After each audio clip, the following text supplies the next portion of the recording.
தற்குறியாமா தற்குறி நல்லா வருது வேணான்னு பாக்குறேன். வாயில் என்ன வரும்? தமிழ்நாட்டு மக்கள் வாயில் நிறைய வரும். தமிழ்நாட்டு மக்கள் காத்துக்கிட்டு இருக்காங்க, இந்த முதலமைச்சர் வாயில ஏதாவது ஒரு நல்ல வார்த்தை வருமா அப்படின்னு, ஏதாவது ஒரு திட்டங்கள் வருமான்னு நீ காத்துக்கிட்டு இருக்காங்க. இது வரைக்கும் உருப்படியா ஒன்னும் வரல. எல்லாத்திலும் பிளாக் அண்ட் ஒயிட்டா இந்த விஜய் இருப்பான் அப்படின்னு காட்டுறதுக்கு தான் அந்த கலர். அடுத்து அந்த பிளாக் கூட யாரை குறிக்கும் எதை குறிக்கும்ன்றது நான் சொல்லி தான் தெரியணும்னு அவசியம் இல்லை, அது உங்களுக்கே நல்லா தெரியும். அவர் கருப்பு கோட்டு போட்டிருக்கிறது பெரியாருடைய கொள்கையா? இதை விட ஒரு மோசமான உருட்டை யாராவது உருட்ட முடியுமா?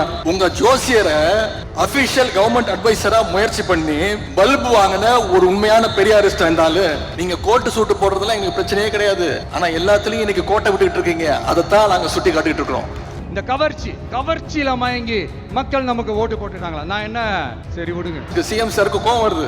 சரி, கவர்ச்சியில் ஜெயிக்காம நீங்க எதை வச்சு ஜெயிச்சீங்க சொல்லுங்க பாப்போம். ஏதாவது ஒரு 2 காரணம் சொல்லுங்க பாப்போம். கலைஞர் மாதிரி இந்திய எதிர்ப்பு போராட்டத்துல கைது பண்ணி போராட்டம் பண்ணி ஜெயிலுக்கு போயிட்டு வந்தீங்களா? சரி, எங்க தலைவர் மாதிரி மிசா கொடுமையில 1 வருஷம் உள்ள இருந்து வந்தீங்களா? கட்சி ஆரம்பிச்சே 2 வருஷம் தான் ஆகுது. மாநில உரிமைகளுக்காக என்னைக்காவது குரல் கொடுத்திருக்கீங்களா? ஒன்றிய பாஜக அரசு ஏதாவது குரல் கொடுத்திருக்கீங்களா? பின்ன வேற எதை வச்சு நீங்க ஆட்சிக்கு வந்தீங்க? உங்க வேட்பாளர் பேர் உங்களுக்கு தெரியுமா? எதுவுமே தெரியாது. 6 மாசம் அமைதியா இருப்போம்னு சொன்னவங்களா 6 நாள் கூட அமைதியா இருக்க முடியல. ஆட்சிக்கு வந்து 1/2 மணி நேரத்திலே ஆரம்பிச்சுட்டாங்க. பாவம், ஒரு கல்யாண வீட்டுல எல்லாம் போய் புலம்பிட்டு இருக்காங்க. 6 மாசம் சும்மா இருப்பேன்னு சொன்னீங்களே அப்படின்னு அழுகுறாருங்க. 6 மாசம் சும்மா இருப்பேன்னு சொன்னீங்கல்ல, இப்பெல்லாம் பேசலாமா அப்படின்னு புலம்புறாரு.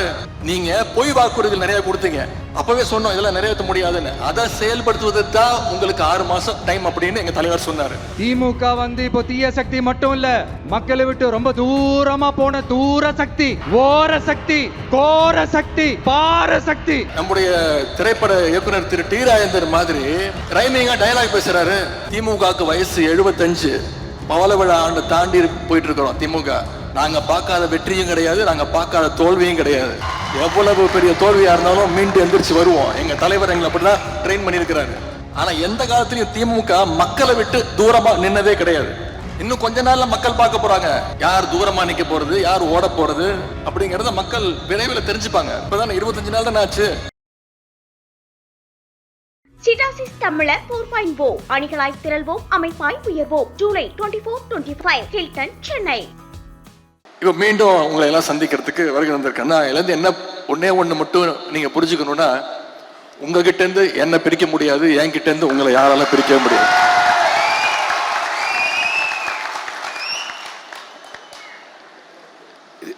நாலு மாவட்டம், சென்னை, காஞ்சிபுரம், திருவள்ளூர், செங்கல்பட்டு, 4 மாவட்டத்தில் எல்லா தொகுதியிலையும் வெற்றி வாய்ப்பை இழந்துட்டோம். இருந்தாலும் சேப்பாக்க திருவல்லிக்கேணியில மட்டும் நாம ஜெயிக்கிறோம்னா அதுக்கு காரணம் நான் கிடையாது. அதற்கு முழு காரணம் இங்க வந்திருக்கக்கூடிய நீங்க தான். இந்த வெற்றி உங்களுடைய வெற்றி. ஏன்னா 3 நாள் தான் பிரச்சாரத்துக்கு வந்தேன், மக்களை சந்திச்சேன். அதுக்கு முன்பு 5 வருஷம் உங்க கூட தான் இருந்தேன். உங்க கூட தான் இருந்தேன்னு சொல்றதை விட நம்ம எல்லாம் ஒன்னதான் இருந்தோம். தொகுதி முழுக்க சுத்தணும், ஒவ்வொரு தெருவா போனோம், எந்தெந்த தெருவுக்கு என்ன வேணும், ஒவ்வொரு வீடா என்னென்ன தேவைங்கிறத பார்த்து செஞ்சோம். எனவே இந்த வெற்றிக்கு முழு காரணம் இங்க வந்திருக்கக்கூடிய நிர்வாகிகள் நீங்க தான். இவ்வளவு பெரிய அலை அடிக்கும் போதும் சேப்பாக்க திருவல்லிக்கேணி தொகுதியில நாம ஜெயிக்கிறோம்னா அதற்கு நாம அந்த 5 வருஷம் மக்களோட மக்களா பயணிச்சிருக்கிறோம். இந்த வெற்றிக்காக நீங்க அத்தனை பேரும் கடுமையா உழைச்சிருக்கீங்க. அதுக்கு முதல்ல என்னுடைய நன்றியை நான் மீண்டும் தெரிவிச்சுக்கிறேன். என்றைக்குமே சேப்பாக்க திருவல்லிக்கேணி தொகுதி திமுகவுடைய கோட்டைங்கிறத நீங்க மீண்டும் நிரூபிச்சு காட்டியிருக்கிறீங்க. எது மிஸ் ஆனாலும் சேப்பாக்க திருவல்லிக்கேணி தொகுதி மிஸ் ஆகாதுங்கிறத மீண்டும் நிரூபிச்சு காட்டிருக்கிறீங்க. கடந்த 5 வருஷமா நம்ம தொகுதி மட்டும் இல்லை, தமிழ்நாட்டுடைய எந்த மாவட்டத்துக்கு போனாலும் அங்க என்ன கூப்பிடுறது பார்த்தீங்கன்னா சேப்பாக்க திருவல்லிக்கேணி தொகுதியுடைய செல்ல பிள்ளை அப்படின்னு சொல்லுவாங்க. அத மீண்டும் நீங்க நிரூபிச்சு காட்டி இருக்கிறீங்க. எப்போதுமே நான் உங்க வீட்டு பிள்ளையாகத்தான் இருப்பேன், உங்க வீட்டு செல்ல பிள்ளையாகத்தான் நிச்சயம் இருப்பேன். போன முறை ஒரு வெற்றியை கொடுத்தீங்க, அதன் பிறகு என்னை சட்டமன்ற உறுப்பினர் ஆக்குனீங்க. நம்ம தலைவர் அவர்கள் எனக்கு அமைச்சர் பொறுப்பு கொடுத்தாங்க, அதன் பிறகு துணை முதலமைச்சர் பொறுப்பு வரைக்கும் கொடுத்தாங்க. அதற்கு காரணம் நீங்க தான். இந்த முறை தலைவர் அவர்கள் என்னை எதிர்க்கட்சி தலைவராக அந்த பொறுப்பை கொடுத்திருக்கிறாங்க. மிகப்பெரிய பொறுப்பு. அதற்கும் காரணம் இங்க வந்திருக்கக்கூடிய நீங்க தான், நம்மளோட தொகுதி நீங்க தான் காரணம். உங்களுடைய அன்பும் உங்களுடைய ஆதரவும் இல்லாம நான் ஒண்ணுமே கிடையாது. அதை நிச்சயம் உணர்ந்து என்னால் முடிந்த அளவுக்கு நம்முடைய தொகுதிக்கும் உங்களுக்கும் என்னென்ன திட்டங்கள் வேணுமோ அதையெல்லாம் நிச்சயமாக எப்போதும் போல அந்த பணிகள்லாம் செய்வேன்.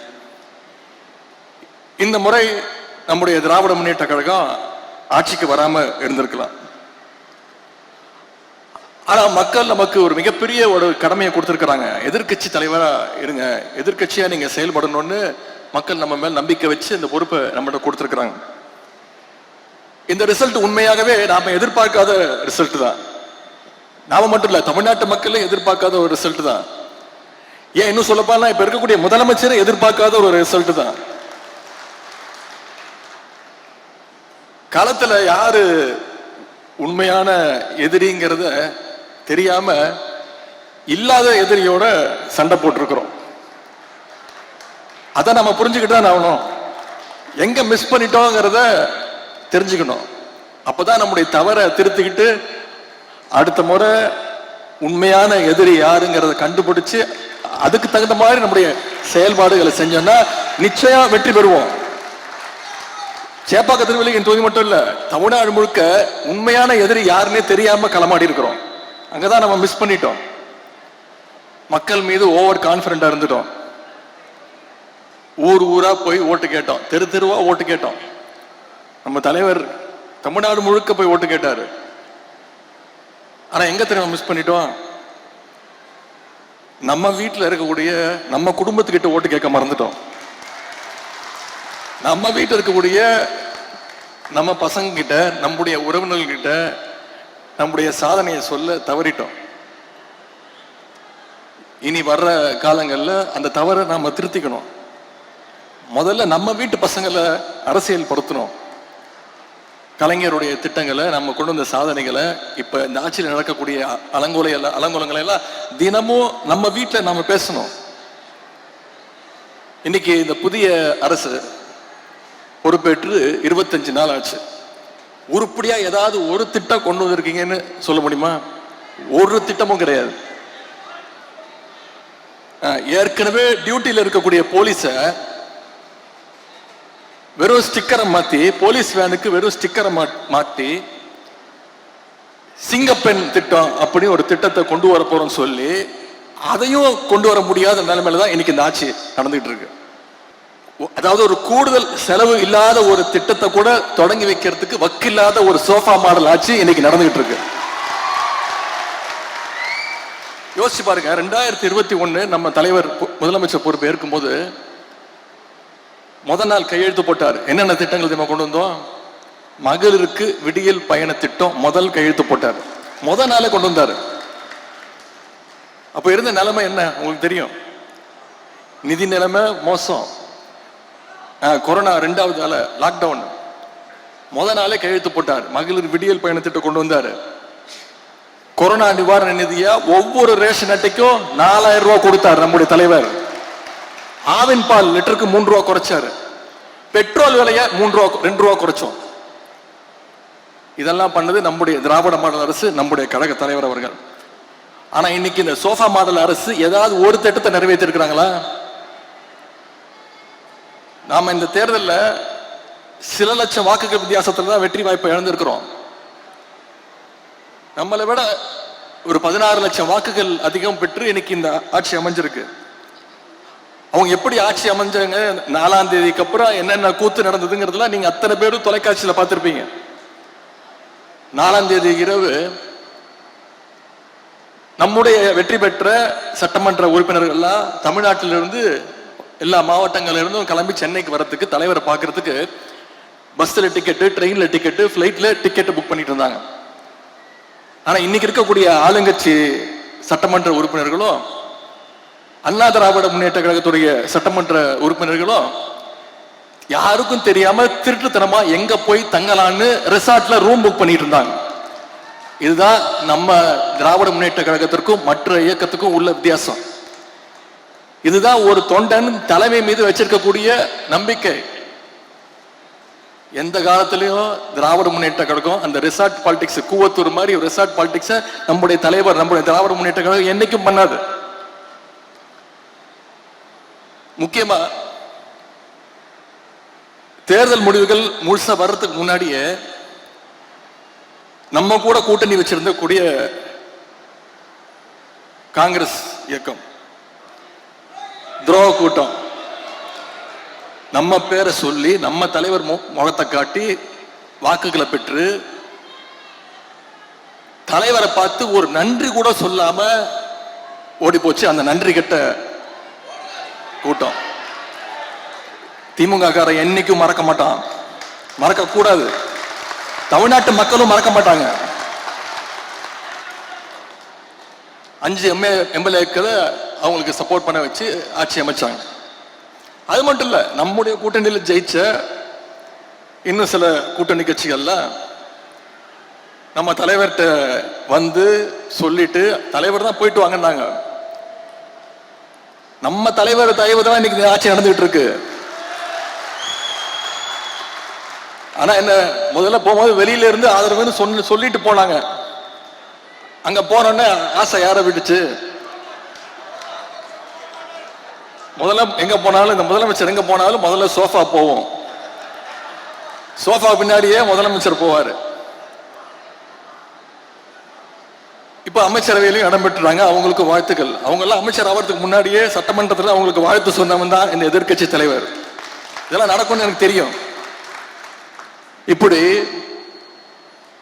நம்முடைய தலைவருடைய உழைப்பால வெற்றி பெற்று அந்த கட்சியுடைய ஆதரவோடு தான் இன்னைக்கு இந்த சோஃபா மாடல் ஆட்சி நடைபெற்றுக் கொண்டிருக்கிறது. இங்க இருக்கக்கூடிய ஆளுங்கட்சி இன்னைக்கு 108 இடங்கள்ல வெற்றி பெற்றிருக்கிறாங்க. இன்னொன்னு தெரியுமா, இந்த 108 தொகுதிகள்ல சில தொகுதிகள் தவிர கிட்டத்தட்ட ஒரு 106 தொகுதிகள்ல ஓட்டு போட்ட மக்களுக்கு யாரு சட்டமன்ற உறுப்பினர்னு தெரியாது. இன்னும் சொல்ல போனா மக்களுக்கு இல்ல, இப்ப இருக்கக்கூடிய முதலமைச்சருக்கு யார் சட்டமன்ற உறுப்பினர் யார் அமைச்சர்னு தெரியாது. சவால் வர்றேன். ஒரு 4 நாட்களுக்கு முன்பு தொலைக்காட்சிகள் செய்தி நீங்க எல்லாம் பார்த்திருப்பீங்க. திருவள்ளூர் மாவட்டத்தில் நைட்டு ஃபுல்லா கரண்ட் இல்லை. பொதுமக்கள் அத்தனை பேரும் தெருவுக்கு வந்து போராட்டத்தில் இறங்கிட்டாங்க. நிருபர்கள் போய் கேட்கறாங்க அவங்க கிட்ட, ஏன் வந்து இப்போ சாலை மறியல் பண்றீங்க, சட்டமன்ற உறுப்பினர் போய் பார்த்து கோரிக்கை வைக்க வேண்டியதானு. அப்ப அந்த மக்கள் எல்லாம் சொல்றாங்க, எங்களுக்கு சத்தியமா யாரும் எங்க சட்டமன்ற உறுப்பினரே தெரியாதுங்க, தெரிஞ்சாதானங்க போய் அவங்க வீட்டுல போய் நாங்க கேட்க முடியும் அப்படின்னு கேட்கறாங்க. இதுதான் இந்த சோஃபா மாடல் அரசினுடைய லட்சணம். ஓட்டு போட்ட மக்களுக்கு அவங்க எம்எல்ஏக்கள் யாருன்னு தெரியல, எம்எல்ஏக்களுக்கு அவங்க எந்த தொகுதியில் நின்று ஜெயிச்சோன்னு தெரியல. நேற்று ஒரு அமைச்சர் போய் நன்றி சொல்றாரு. அங்க இருக்கக்கூடிய மக்கள் சொல்றாங்க, இது உங்க தொகுதி கிடையாதுங்க, நாங்க உங்களுக்கு ஓட்டை போடலைங்க, நீங்க பக்கத்து தொகுதி அப்படின்னு. இப்படிப்பட்ட ஒரு கேடுகட்ட சோஃபா மாடல் ஆட்சி தான் இன்னைக்கு தமிழ்நாட்டில் நடந்துகிட்டு இருக்கு. இதெல்லாம் நான் சொல்லல, உண்மையாவே நடந்தது. தொலைக்காட்சிகளை நீங்க பார்த்திருப்பீங்க. அதுல இப்ப அவங்க வேட்பாளர் அறிவிச்சதெல்லாம் யாரு தெரியுமா, ஜெயிச்சவங்க எல்லாம் யாரும் தெரியுமா, இப்ப அமைச்சர் இருக்கிறதெல்லாம் யாரு தெரியுமா, போதைப் பொருள் வித்தவர், கஞ்சா வித்தவர், பொண்டாட்டிய கொடுமைப்படுத்தி வீட்டுல போட்டு அடிச்சவர், சினிமா படத்துக்கு பிளாக்ல டிக்கெட் வித்தவர், புது சினிமாவை திருட்டு விசிடி வித்தவர், ஜோசியத்தால கேன்சரை சரி பண்ண முடியும்னு போலி வைத்தியம் பார்த்தவர், RSS சேர்ந்து காக்கி டவுசர் போட்டு சுத்தினவர், வாச்சாத்தி கொடுமைக்கு முக்கியமான காரணமா இருந்தவர், வேட்பாளர் அறிவுக்கு முந்தின நாள் வேற கட்சியிலிருந்து எகிரி குதிச்சு போனவர். இவங்கெல்லாம் இன்னைக்கு ஆளுங்கட்சியுடைய சட்டமன்ற உறுப்பினர்கள், அமைச்சர்கள். இவங்க பேரும் முதலமைச்சருக்கு தெரியாது.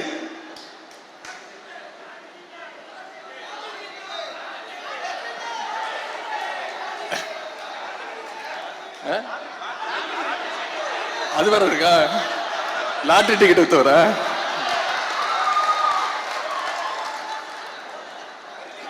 இதெல்லாம் முன்னாடியே தெரிஞ்சிருந்தா கரெக்டா சுதாரணமா இருந்திருக்கலாம். இதெல்லாம் தேர்தல் ரிசல்ட்டுக்கு அப்புறம் தான் நமக்கே தெரியுது. இன்னொரு கொடுமை என்ன தெரியுமா? இந்த ஆட்சியில அமைச்சர்கள் வந்திருக்கிறாங்கல்ல, நியமிக்கப்பட்டிருக்கிறாங்கல்ல, எந்த அமைச்சருக்கு எந்த துறைன்னு அமைச்சருக்கு தெரியல. ஒரு அமைச்சர் அவர் பிரஸ்ல கேட்கிறாரு, நான் சுற்றுச்சூழல் அமைச்சரா இல்ல சுற்றுலாத்துறை அமைச்சரா அப்படின்னு நிருபர்கிட்ட கேட்கிறாருங்க. இந்த மாதிரி ஒரு கேடு கெட்ட ஆட்சி எங்க பாத்திருக்கீங்களா? அமைச்சருக்கு தெரியல என்ன பொறுப்புன்னு, எந்த இலாக்கான்னு தெரியல. நிருபரை பார்த்து கேட்கிறாரு. ஒரு பழமொழி சொல்லுவாங்க,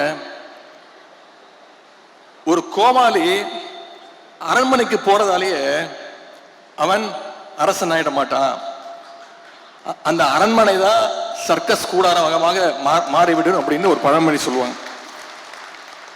இன்னைக்கு அது நடந்துகிட்டு இருக்கு, கண்ணு முன்னாடி நடந்துகிட்டு இருக்கு.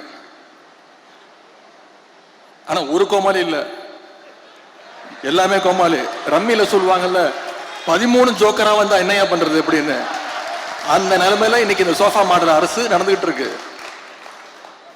இதைத்தான் நம்முடைய தலைவர் சொன்னாங்க, இங்க அமைஞ்சிருக்கிறது ஒரு மாயாஜால கவர்ச்சி ஆட்சி அமைஞ்சிருக்கு அப்படின்னு சொன்னாங்க. 2 நாளுக்கு முன்பு நம்முடைய சிஎம் சார் நன்றி சொல்றதுக்காக திருச்சிக்கு போனாரு. திருச்சி கிழக்குக்கு. இங்க பெரம்பூர்ல ஜெயிச்சிருக்கிறாரு, இங்க இருக்கக்கூடிய பெரம்பூருக்கு போய் நன்றி சொல்றதுக்கு வக்கு இல்ல. இதுவும் நான் சொல்லிதான் போனாரு. சட்டமன்றத்தில் நான் சொன்னேன், திருச்சிக்கு போய் முதல்ல நன்றி சொல்லுங்க, 20 நாள் முன்னாடி சொன்னேன். போனாரு, நன்றி சொன்னாரா?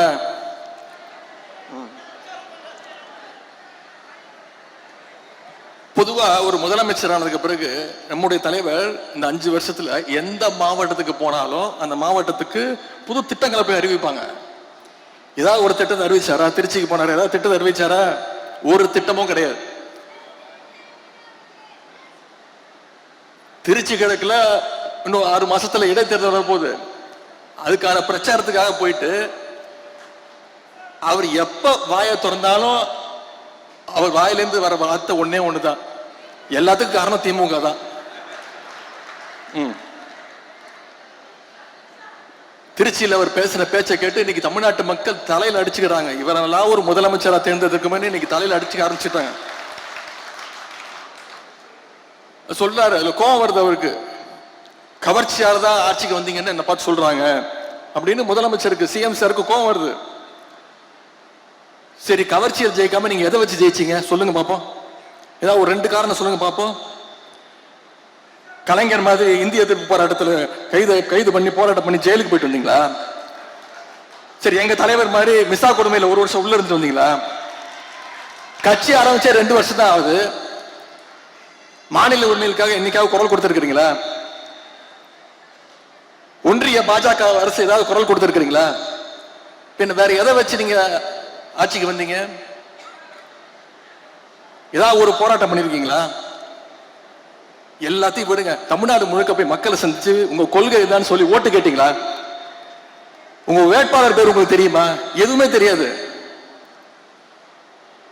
இதைத்தான் எங்களுடைய தலைவர் அவர்கள் கவர்ச்சி அரசியல் எங்களுடைய தலைவர் அவர்கள் சொன்னாங்க. அது மட்டும் இன்னொன்னு சொல்றாரு, அவர் வாயில நல்லா வந்துருமா? வாயில என்ன வரும்? தமிழ்நாட்டு மக்கள் வாயில நிறைய வரும். தமிழ்நாட்டு மக்கள் காத்துக்கிட்டு இருக்காங்க, இந்த முதலமைச்சர் வாயில ஏதாவது ஒரு நல்ல வார்த்தை வருமா அப்படின்னு, ஏதாவது ஒரு திட்டங்கள் வருமானு நீ காத்துக்கிட்டு இருக்காங்க. இது வரைக்கும் உருப்படியா ஒன்னும் வரல. எந்த பிரச்சனையை கேட்டாலும் திமுக வெர்சஸ் தாவேகா, எதை பத்தி கேட்டாலும் திமுக செய்கின்ற சதி.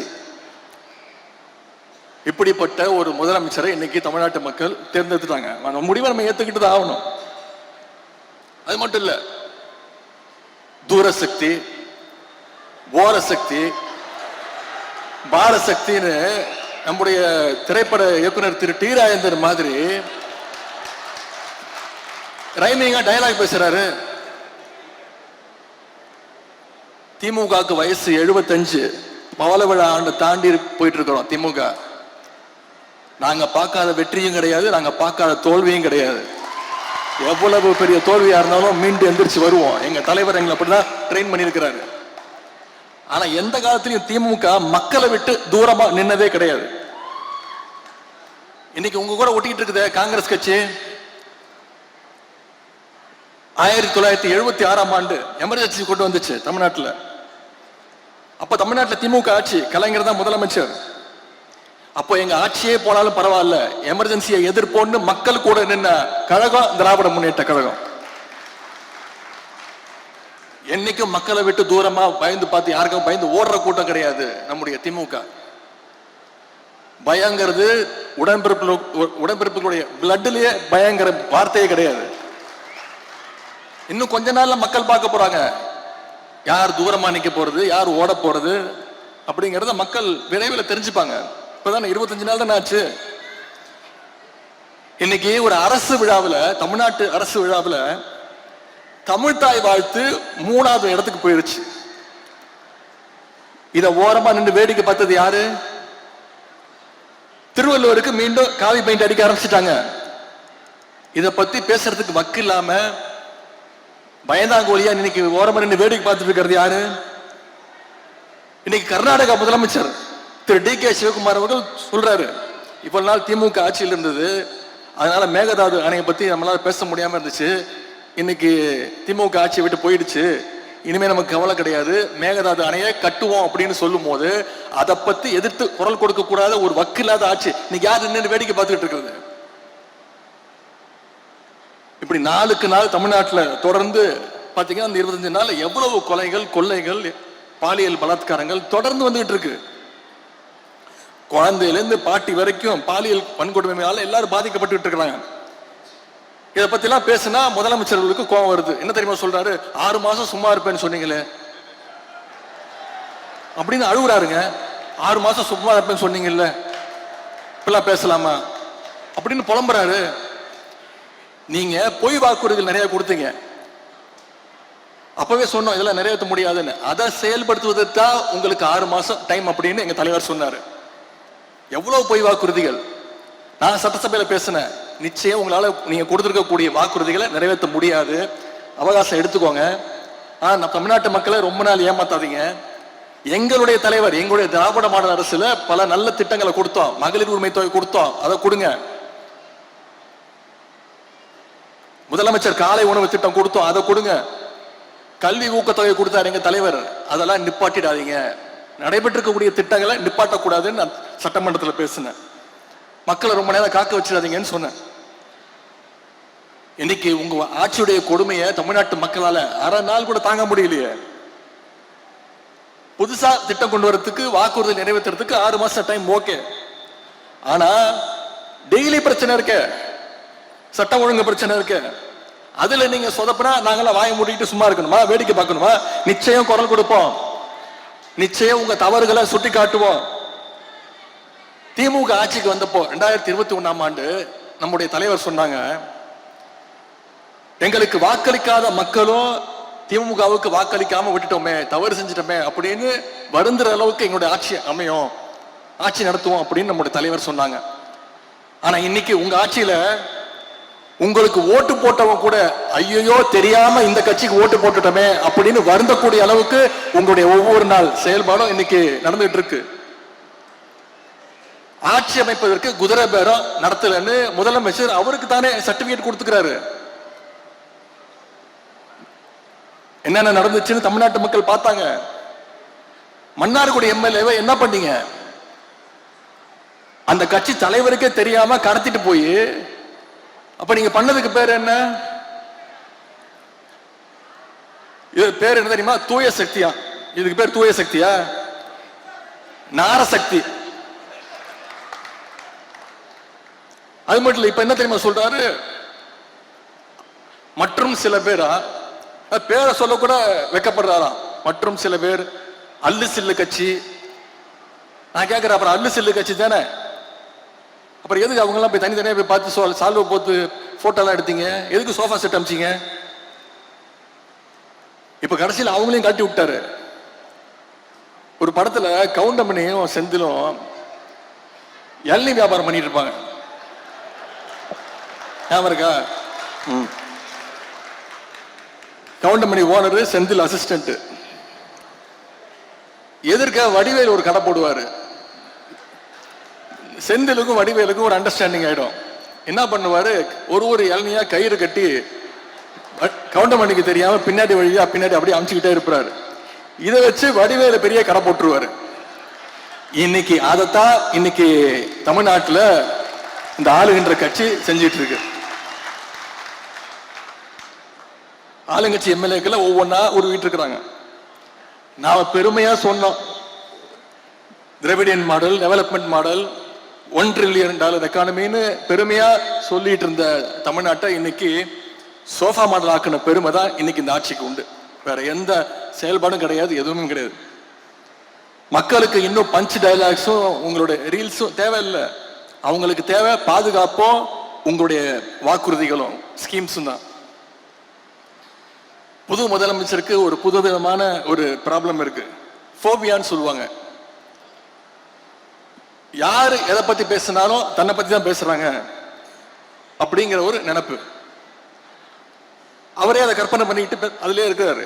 என்ன தெரியுமா சொல்றாரு, அவர் கோட்டு சூட்டு போடுறாருல, அதை நாம கிண்டல் பண்ணிட்டோமா. நாம யாரும் அதை பத்தி எந்த விமர்சனமும் செய்யவே இல்லை. அவர் கோட்டு சூட்டு அவர் போட்டுக்கிறாரு. அதுக்கு ஒரு புதுசா ஒரு விளக்கம் கொடுத்திருக்கிறாரு. அவர் கருப்பு கோட்டு போட்டுக்கிறது பெரியாருடைய கொள்கையா. இதை விட ஒரு மோசமான உருட்டை யாராவது உருட்ட முடியுமா? உங்க ஜோசியரை அபிஷியல் கவர்மெண்ட் அட்வைசரா முயற்சி பண்ணி பல்பு வாங்கின ஒரு உண்மையான பெரியாரிஸ்ட் இருந்தாலும் நீங்க கோட்டு சூட்டு போடுறதுலாம் எங்களுக்கு பிரச்சனையே கிடையாது. ஆனா எல்லாத்துலயும் இன்னைக்கு கோட்டை விட்டுக்கிட்டு இருக்கீங்க. அதைத்தான் நாங்க சுட்டி காட்டிட்டு இருக்கிறோம். இல்ல என்னென்ன வாக்குறுதிகள் கொடுத்தீங்க? ஏதாவது ஒண்ணு காப்பாத்துனீங்களா? முக்கியமா விவசாயிகளுக்கு பயிர்க்கடன் 5 ஏக்கர் வரை வச்சிருக்க விவசாயிகளுடைய பயிர்க்கடனை தள்ளுபடி செய்வேன்னு சொல்லிட்டு இன்னைக்கு அவங்களுக்கு பட்ட நாமம் போட்டாச்சு. இன்னைக்கு அவங்க எல்லாம் தெருவில் இறங்கிட்டாங்க, போராட்டம் பண்றதுக்கு ஆரம்பிச்சிட்டாங்க. இன்னொரு பொய் வாக்குறுதி கொடுத்தாரு, 200 யூனிட் வரைக்கும் இலவச மின்சாரம் தருவோம்னு சொல்லிட்டு இன்னைக்கு என்ன சொல்றாரு, 500 யூனிட்டுக்கு மேல மின்சாரம் பயன்படுத்தி இருந்தா 200 யூனிட் ஃப்ரீ கிடையாது அப்படின்னு இன்னொரு நாமத்தையும் போட்டாரு. அது தவிர இன்னும் பல்வேறு வாக்குறுதிகள், பொய் வாக்குறுதிகள் கொடுத்திருக்கிறாங்க. என்னென்ன தெரியுமா? உரிமை தொகை மாசம் 2500 ரூபாய், ஞாபகப்படுத்திக்கிட்டே தான் இருப்போம், கொடுக்கிற வரைக்கும் விட மாட்டோம். வருஷத்துக்கு 6 சிலிண்டர், தாய்மாமன் சீர், பட்டு புடவை, தங்க செயின், இப்படி கண்ணாப்பன்னு வாக்குறுதிகள் அள்ளி வீசி இருக்கிறீங்க. மக்கள் இதெல்லாம் ஞாபகம் வச்சுக்கிட்டே இருப்பாங்க. நாங்க தொடர்ந்து ஞாபகப்படுத்திக்கிட்டே தான் இருப்போம். திமுக மேல பழிய போட்டு மக்களை மேனிபுலேட் பண்ணியிருக்கிறாரு நம்முடைய ஆளுங்கட்சியை சேர்ந்தவங்க. இந்த நிகழ்ச்சியின் மூலமா நான் சொல்லிக்க விரும்புவதெல்லாம், தமிழ்நாட்டு மக்களுக்கு ஏதாவது ஒண்ணுன்னா திராவிட முன்னேற்ற கழகம் நாங்க வேடிக்கை பார்த்துட்டு இருக்க மாட்டோம், எங்க தலைவர் வேடிக்கை பார்த்துட்டு இருக்க மாட்டார். உங்களுக்கு எதிராக குரல் கொடுப்போம், ஆளுங்கட்சிக்கு எதிராக தவறு செஞ்சீங்கன்னா குரல் கொடுப்போம், களத்துக்கு வந்து போராடுவோம். நம்முடைய முதலமைச்சர் அவர்கள் சிஎம் சார் சொன்ன மாதிரி ரீல்ஸ் பார்த்து ஓட்டு போட்ட மக்கள்லாம் இன்னைக்கு தொலைக்காட்சிகள் பார்க்க ஆரம்பிச்சுட்டாங்க, செய்தித்தாள்கள் படிக்க ஆரம்பிச்சுட்டாங்க, அசம்பிளியை லைவா பார்த்துட்டாங்க, அசம்பிளியில நம்ம எவ்வளவு ஓட விட்டோங்கிறதையும் பார்த்து ரசிச்சுட்டாங்க. இப்ப சட்டமன்ற நிகழ்வுல எல்லாம் தொடர்ந்து கவனிப்பாங்க. இந்த மாற்றமும் அவேர்னஸ் தான் உங்க வீழ்ச்சிக்கான தொடக்கம். எல்லாத்துக்கும் திமுக மேல பழி போட்டு தப்பிச்சு நினைக்கிற உங்களோட கனவு இன்னைக்கு ஒரு நாள் பழிச்சிருக்கலாம், என்னைக்கும் பழிக்காது. தமிழ்நாட்டு மக்கள் விரைவில் உங்களுடைய முகத்திரைய கிழிப்பாங்க, உங்களுடைய உண்மையான முகத்தை அவங்க பார்ப்பாங்க. இந்த கவர்ச்சி அரசியலுக்கு நிச்சயம் ஒரு முடிவரை எழுதுவாங்க. சட்டமன்ற தேர்தல் முடிவுகள் தொடர்பாக நம்முடைய தலைவர் அவர்கள் ஒரு குழு அமைச்சிருக்கிறாங்க. தமிழ்நாடு முழுக்க அவங்க பயணம் பண்ணி நம்முடைய வேட்பாளர்கள், மாவட்ட நிர்வாகிகள்லாம் சந்திச்சு ஒவ்வொரு தொகுதியிலும் ஏன் வெற்றி வாய்ப்பை இழந்திருக்கிறோம், ஏன் வெற்றி வாய்ப்பை பெற்றிருக்கிறோம் அப்படின்னு கள ஆய்வு செஞ்சு நம்முடைய தலைவர்கிட்ட நிச்சயம் அவங்களுடைய கருத்துக்களை எல்லாம் சொல்லுவாங்க. அந்த கருத்துக்களுடைய அடிப்படையில் கழகத்துடைய நலன் கருதி நிச்சயம் நம்முடைய தலைவர் நல்ல முடிவை எடுப்பாங்க. வரும் காலங்களில் கழகம் வெற்றிகளை குவிக்க நாம அத்தனை பேரும் ஒற்றுமையோடு ஒன்றாக இருந்து இன்னைக்கு சேப்பாக்க திருவல்லிக்கேணி தொகுதியில எந்த சிச்சுவேஷனாக இருந்தாலும் எந்த நிலைமையா இருந்தாலும் வெற்றி பெறுவோம்னு நிரூபிச்சு காட்டியிருக்கிறோம். அடுத்த முறை இதை விட பல மடங்கு பெரிய வெற்றியை நாம பெற்றே ஆகணும். நிச்சயம் பெறுவோம். அதற்கு வருகின்ற நாட்கள்ல சென்ற 5 வருடம் எப்படி களப்பணி ஆற்றணுமோ அதே போல நானும் உங்களோடு சேர்ந்து களப்பணி ஆற்றுவதற்கு தயாராக இருக்கின்றேன். மீண்டும் நம்முடைய கலைஞர் ஆட்சி, நம்முடைய தலைவர் தலைமையில மீண்டும் நம்முடைய தலைவர் அவர்கள் முத்துவேல் கருணாநிதி ஸ்டாலின் எனும் நான் அப்படின்னு அவர் மீண்டும் பதவி ஏற்கின்ற நாள் தூரத்தில் கிடையாது. அதை செஞ்சு காட்டுவோம் அப்படின்னு கூறிக்கொண்டு எனக்கு இந்த மிகப்பெரிய வெற்றியை தேடித்தந்த சேப்பாக்கம் திருவல்லிக்கேணி தொகுதி மக்கள், உங்க மக்கள் நிர்வாகிகள், கழக நிர்வாகிகள், வந்திருக்கக்கூடிய தாய்மார்கள், என்னுடைய அருமை சகோதரிகள், உங்க அத்தனை பேருக்கும் மீண்டும் என்னுடைய நன்றியை தெரிவித்து வாய்ப்புக்கு நன்றி கூறி விடைபெறுகின்றேன். நன்றி, வணக்கம். சிடாசிஸ் தமிழர் 4.0 அணிகளாய் திரள்வோம், அமைப்பாய் உயர்வோம். ஜூலை 24-25 ஹில்டன், சென்னை.